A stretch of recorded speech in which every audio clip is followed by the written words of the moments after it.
দেশের অস্তিত্ব আজকে শ্রীলঙ্কা মানে গেছে এই সরকার। আমরা নতুন করে আবার দেশ স্বাধীন করলাম। জিতে গেছে।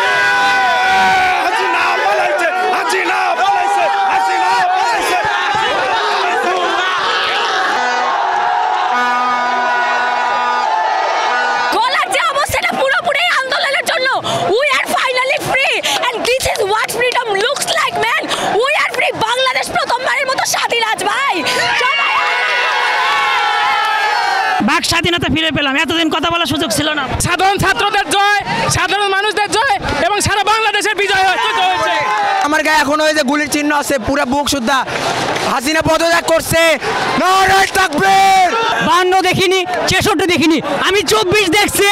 আমি ছাত্র স্বাধীন করছে, আবার স্বাধীনতা ঘোষণা করলাম।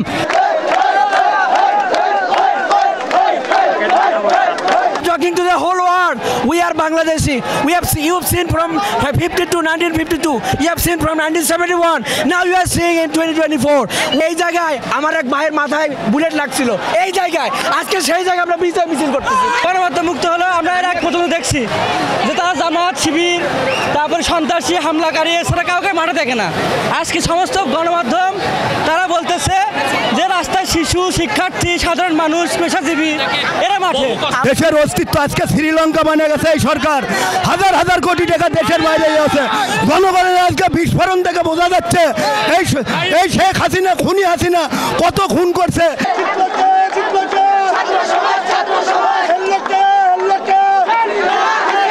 1971 সালে আমরা পাকিস্তানের হাত থেকে মুক্তি পেয়েছিলাম। আজ আমরা স্বৈরাচারের হাত থেকে মুক্তি পেলাম। বাংলাদেশ জিতে গেছে।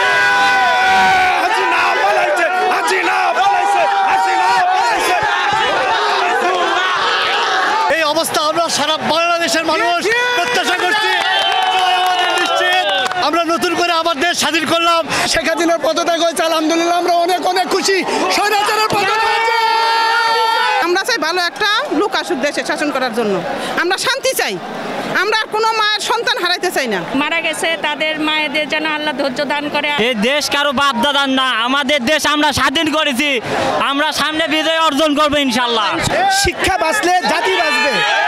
আজকে এই শিক্ষাটাকে কবর রচনা করা হয়েছে। যারা আমাদেরকে জুলুম শাসন করেছে, আল্লাহর লানত পড়ুক তাদের উপরে। আমরা প্রতিদিন রাজপথে নেমেছি আন্দোলন করতে, আমার ভাইয়ের রক্তের মূল্য দিতে। তার রক্ত বৃথা যায়নি।